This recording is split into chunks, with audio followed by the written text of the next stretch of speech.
guys, here come the dollies. They got fresh sinkers, hot coffee, and the sweetest smile.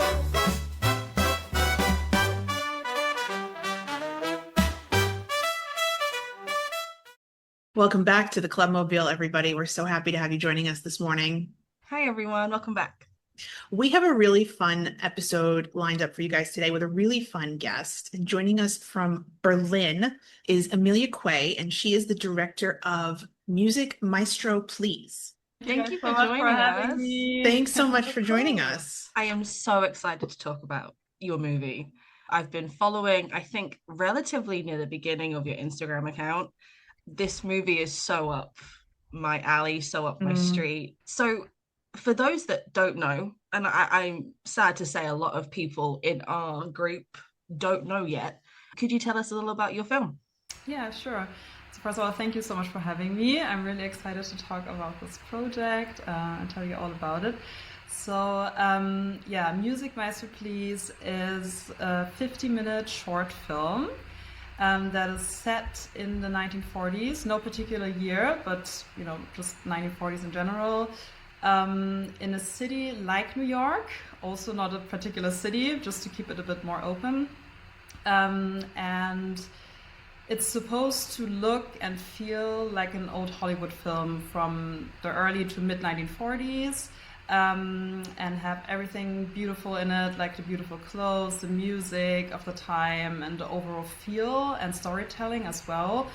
The only difference or modern twist is that there's no segregation in it, and just no other form of discrimination. So we try to combine all the beautiful things of the 1940s with everything beautiful that we can enjoy today, basically.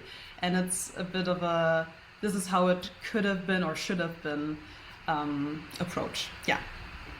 That's amazing. I think that's absolutely what attracted me to the project, was that nothing like this has ever been done before. And because you've put it in that era. Yeah. And it absolutely hadn't been done in that era before. I think it's so interesting, and I think it's such a cool project. Yeah. A question I had personally was, in terms of the music, did you guys write the score yourselves, or was it something that was based upon just music of the time and you adjusted it? No, so actually the guy who's doing the music for the film is called David Hermlin, and he's a swing musician also from Berlin, a friend of mine, and he does authentic 1930s and 1940s music. He has a whole band who's also part of the film, actually, and he also plays or acts in the film as well. And so he actually writes music that completely sounds like authentic music from the 1940s, but he writes his own music. So yeah, he also writes the score for our film, and so we use our own music as well. Incredible. I love that. Yeah, incredible. Love that. I love that. So exciting. What's your own filmmaking journey like? Is this your first film, like your first big film? Yeah, this is actually the first film I ever directed. I'm actually, I study editing at a film university near Berlin. Okay. So yeah, I always just edited, whatever movies were made at my university that, the directing students made, which was a lot of fun. But then, like, after a few years, I just kind of felt like I wanted to make films that I was really passionate about, because all the other projects, I just did because it was part of my studies, but I was never really, into them. And there were so many topics that, interest me. So I was just thinking, because we have, in order to complete our bachelor's degree, we have to submit a final project, like our final film, that's what we call it. And for that, I was like, I really want to do something that I love. And so I started to think, maybe I could direct my own film, and maybe that could be fun as well. And I could do it, about a topic that really interests me. And so I just, because at the time, and I think that was in 2023, I watched a lot of films from the 1930s and 1940s. I was super into it, watched almost like a new film every day.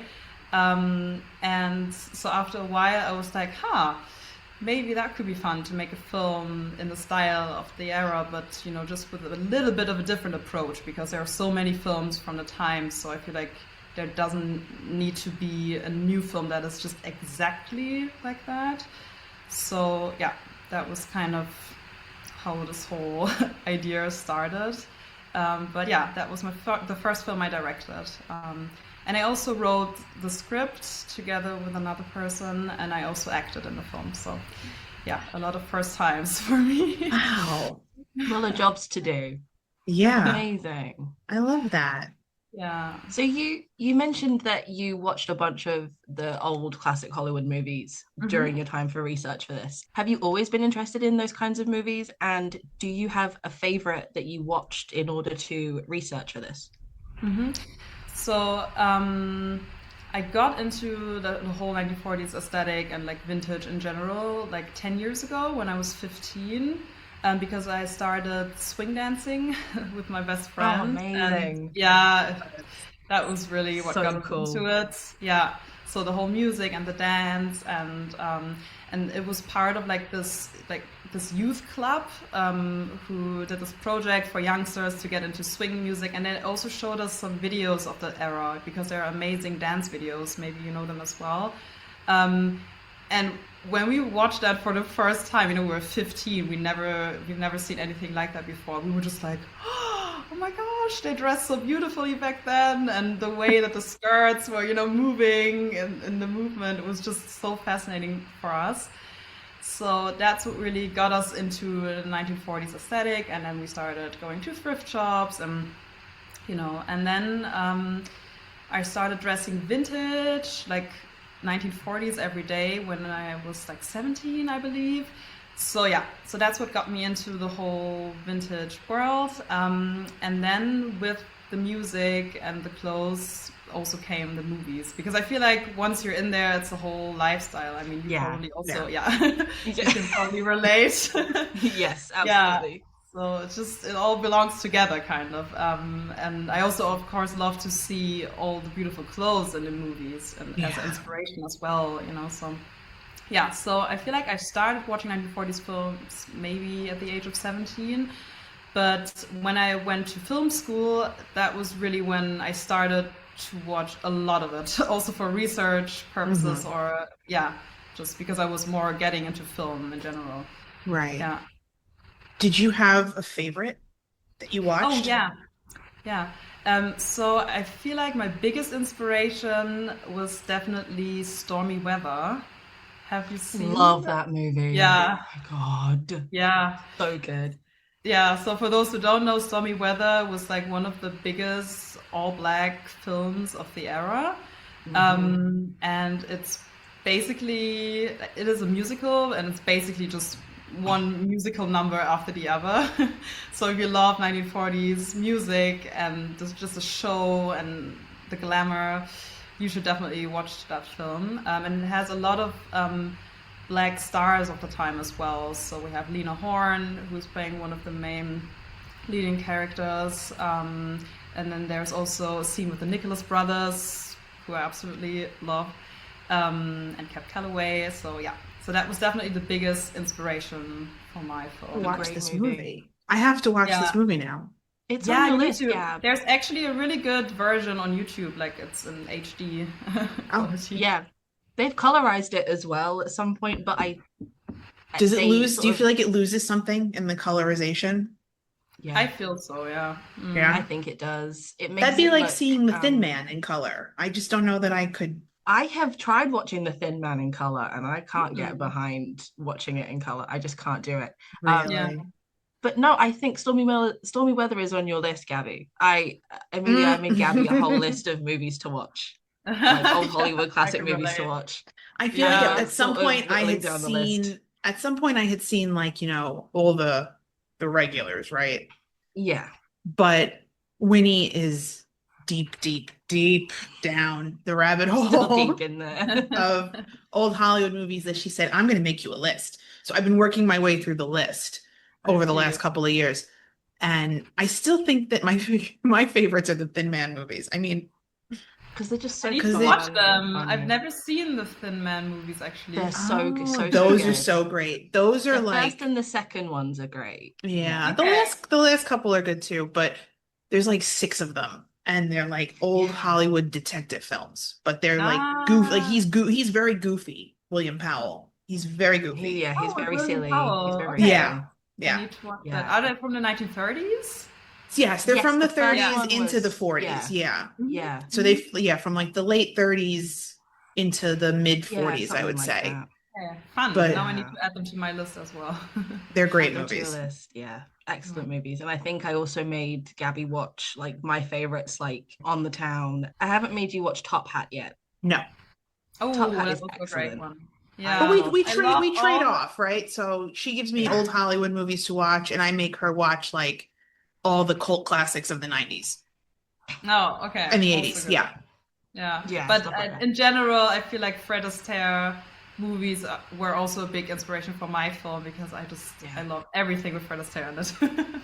He's one of He my was favorites. great. He was excellent. He was so great. I know everyone says there's nobody like this person, but there truly was not a talent like Fred. I would put Gene Kelly second, but Mhm. Really? Fred was always the top for me. Yeah. Fred Astaire is also Honestly. the top for me. Yeah. Yeah. I know one thing we were really interested about with the movie was the costuming and the clothes. How easy was Or rephrase difficult. it, how easy or difficult was it to source period accurate costumes? Yeah. So, just okay, so I think one thing that people need to know, this whole film was low budget, obviously, a student film. So obviously we couldn't spend a lot of money on the costuming. And so the good thing is that I started collecting vintage at the age of 17, as I just said, and then I have lots of friends in the vintage community who were immediately like, hey, we can lend you things, no problem. So without them, this really couldn't have been possible. So we actually used like my whole vintage collection, and then I started collecting 1940s pieces for the film like about 2 to 3 years ago. So every time I went thrifting or I went to a flea market and I would find like a cheap piece of clothing from that era, no matter which size, I would just grab it. So that's how I collected the wardrobe for the film, basically.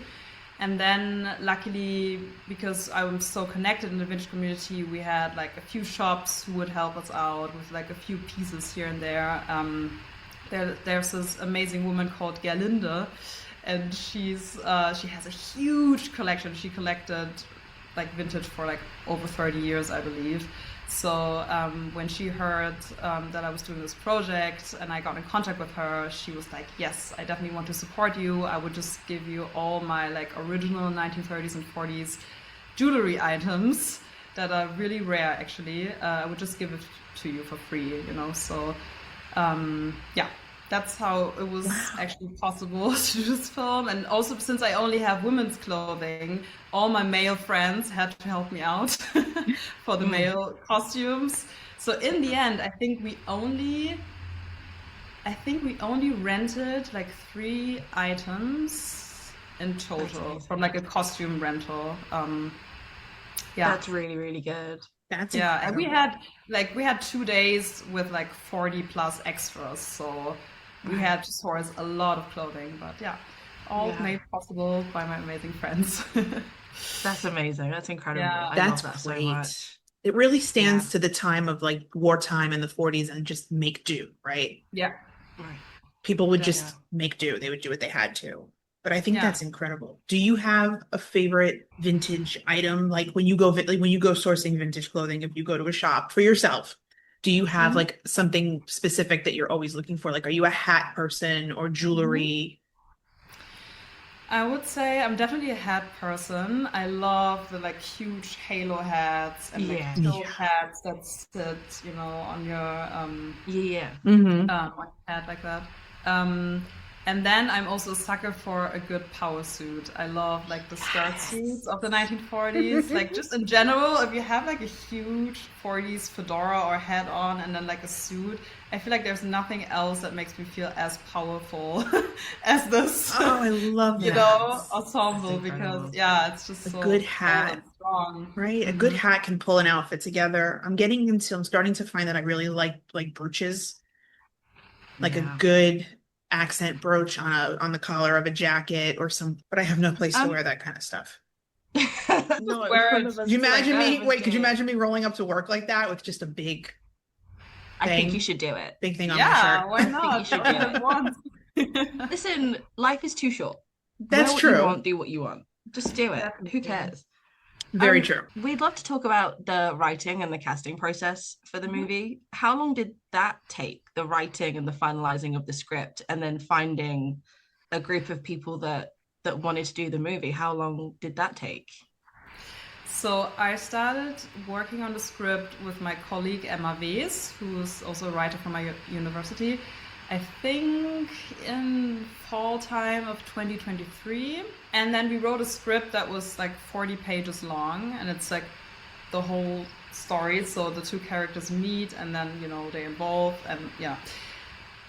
And then we tried to get funding from our university to make this film, and it just wasn't possible. They were not able, or they didn't support us, unfortunately, because I'm also I'm like an editor, not a director, and usually they only support the directing students. So yeah, so we had this 40-page script, no money to make it possible. And then when we decided to make a shorter version and get all the money from like crowdfunding, I did like a shorter version. So about 17 pages, I think, was the final script. Yeah, so about the whole process took us a little over 2 years. And so the movie that we now made is actually just the beginning of the script that I actually want to do. So my dream would be to actually make this bigger project happen at some point as well, with more funding. So this is more like a proof of concept, you can say, and maybe we're able to show this to some production companies, and then maybe someone will be like, yay, that's great, please do a longer version. Yeah, we've got to win the lottery, Gabby, to make the longer version happen. Yeah, please. Please, can we? Can we just? Yes. I'm so excited to see it. I've been watching the clips since the very beginning, since you began posting some of the clips and the behind the scenes stuff as well. I'm enthralled. I love it so much. The extras and the cast that you picked, are these all people that are in university with you, or is it friends that were just willing to be in a movie for their friend? So basically a mix of everything. So when I started the casting process, like maybe 3 months before the shooting, I was scrolling all the casting websites. And I was just in general a bit anxious because since we're in Germany, the script is written in English. I want the whole film to be in English. I knew that it would be hard to, first of all, find people who are a native speaker or don't have like the biggest German accent. And also people who can portray or play or act, you know, as people would have acted in the 1940s, which is a total different thing from what you would do nowadays. So yeah, I had problems to find people. So then I was like, okay, maybe that's not the way. Maybe I need to actually look around me. And so when I started the script 2 years ago, I already had someone in mind for one of the leading roles. And that was Henry de Winter. He's like a 1930s performer and singer from Germany, pretty known also in the vintage community here. And I just always, when I saw him at like these events, I was like, that's actually my Robert Hayes, you know, which is the name of the character. Yeah. He's so perfect for this. So I actually already asked him like 2 years ago, yeah, do you actually act? Do you like to act? Is that something you would be interested in? Because I have this film project in mind and I would love to do it. And I feel like you would be the perfect fit. Maybe we could get together. You could read me some lines, you know. And I met him maybe twice and I talked to him about it. And then 2 years afterwards, right before I started the pre-production, I met him again at last New Year's, at a vintage party, and he was just grabbing me and throwing me around on the dance floor, and he was like, "So Emilia, I remember 2 years ago you asked me to be in your film. How's it going? I would still love to be part of it." He's like this very eccentric guy. He's so fun. Amazing. Oh my I was God. like, yeah, actually, you know what? I want to make this happen the coming years. So yeah, I would love to get together. And yeah. So then after searching all the, you know, actors on the websites and I didn't really find anyone, I was like, okay, maybe I really need to go with Henry, because Henry, he's a performer, he's not an actor. So I was a bit like, you never know, you know. Right. But then I just met him for a coffee, and just the whole way he carried himself, the way he spoke, I was just like, yeah, that's Robert Hayes. I don't need Perfect. to, you know, search Yeah. any further. So Yeah, that was amazing. great. And also because he already has a perfect wardrobe. You know, he only dresses in 1930s fashion, and since the character he's portraying is a bit more old-fashioned, that's actually perfect, because then he can just wear his clothes. So that was amazing. Hey, that helped. That's more helpful to you, right? Yeah, Yeah. definitely. And then I think I only found like one other person from the casting websites who's playing like a supporting role. One of my friends from France, who's also in the vintage community from France, Marvin, I asked him to play one of the supporting characters as well. So we flew into Berlin just for like one shooting day to do it, and it was also the perfect fit. Yeah, and just other friends helped me out. And then the biggest part for me was to find the other leading character. So because in the film there's this like elderly gentleman, Robert Hayes, and then there's Loretta White. So they're both the leading characters. And I knew I wanted to cast a black woman for Loretta White. So I searched the websites and I was already talking to some people. I was already casting people, but I didn't find anyone who was right for the role. And then also, yeah, the shooting just got, you know, closer and closer. So I began to panic a bit, since this was really important. And then it was David, who's writing the music, who just encouraged me and was like, you know what? I always saw you as the leading character. Why don't you do it? Like, you shouldn't, you know, search any further. You're Loretta White, actually. And I was like, even though I was a theater kid in school, and I would love to get into acting more, I was just very anxious because it was my first time directing. And then just acting and also being like the main, you know, character felt too much for me. So at first I was like, no.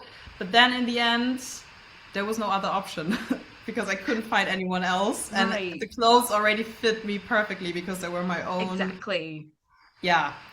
And so that's how I got to also play the main role, or one of the main roles in the film. I love I love that. That's amazing. That's very, fantastic. very cool. I also love that your friend David, who's writing the music for the film, appears with his band in the film. Now, does he appear like as himself or as a character name? Because I know in the 30s and 40s, Winnie, am I right or wrong here? A lot of popular musicians like Cab Calloway, Louis Armstrong would appear with their full band as themselves in a movie. Themselves, correct. Yeah. Yeah. Mm-hmm. Yeah. No, so yeah. he doesn't appear as himself, Mm-hmm. but the role still is very much inspired by him. Like when I wrote the role, I was like, yeah, that's basically him. I'm just going to give him a different name, you know, to fit the story more and everything. Yeah. So just be yourself, but we're just going to call you something different. Exactly. That's how it went down. Do you have a favorite scene or a favorite part of the movie that you can't wait for people to watch? I think, yes. I think my favorite scene has always been, even also in the longer version, has always been the like music club scene. We have like Mhm. one scene, it's also the longest scene. I think it's like maybe 5 or 6 minutes. So we're like 1/3 of the film. And there's so much happening at once in the scene. We have like the band, we have swing dances, which I'm so happy that we were able to get swing dancers to do this. And then we have the main characters meeting for the first time. So we get to see them meeting, and they don't really get along, which is funny. Love that. And there's just the music, the glamour. We were able to film this at a historical ballroom, so it really looks like a club from the 1940s. Yeah. The whole atmosphere. Yeah, that's definitely my favorite scene, I would say. Yeah. It's already so immersive, and whenever Yeah. you guys pop up on our feed, I find that we are whatever we're doing, we drop it to watch Yeah. a clip that pops up. sweet. We're so invested and so enthralled and so excited to watch what you guys have done. When will it be released to the general public, and how would we be able to watch it? That's a good question. So we hope to finish the film around November this year. So definitely this year. And then we would love to do festivals, of course, if that's possible. So I have to see, probably if we do like a festival run, we are not able to really release it before that, I think. But I'm not Right. sure. I have to see. But I definitely want people, who cannot go to festivals, be able to Of see it. course. So I will definitely figure something out. I will do one Berlin premiere for everyone who wants to come, and we'll definitely post about this as well on our Instagram. Yeah, so let's see where this is going. I'm very Buying my excited. ticket to Berlin now. Oh yeah, let us know when it's That would out be and we amazing. are there. Yes. Again, so super excited to see it. Guys, if you aren't following Music Maestro, please, on Instagram, go do it. You will also find yourself completely enthralled and Yeah. enveloped in this incredible world that Emilia and her friends have created. It's such an important thing to do and such an important movie. And I feel like if it had been made at the time, if it had been allowed to, it would have been a complete hit, especially I think for guys overseas wanting a taste of home and getting a movie, wherever Yeah. they're stationed during the war. So I think, it I would have think been an excellent addition it's to the important. It is. I think it's important, to kind of keep these types of films alive. Like they should not have just died out with the time. Yeah. Where we could Agreed. say, oh, we have to go back and watch an old movie. You could watch a movie made today that channels the time.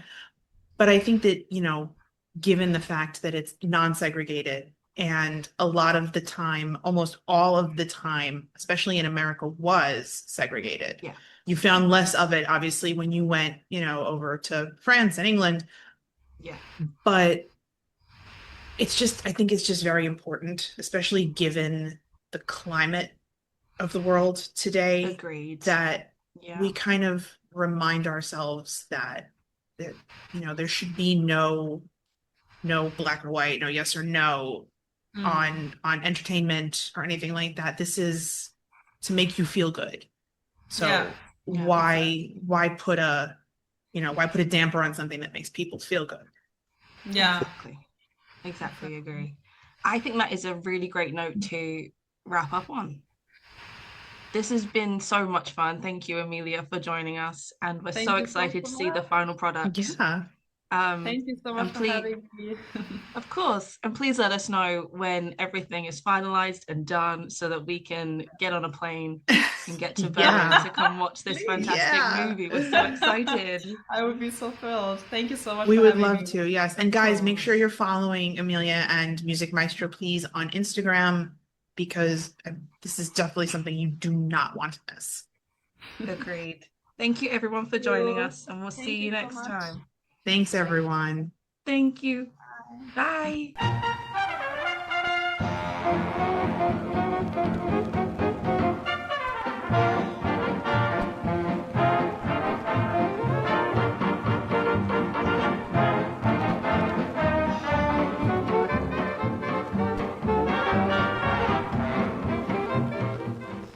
happens when a traditional theater director and an uprising musical star need to see eye to eye. Music, Maestro, Please, a mighty musical comedy reflecting the dazzling melody of the golden age of Hollywood. Coming to your theater soon.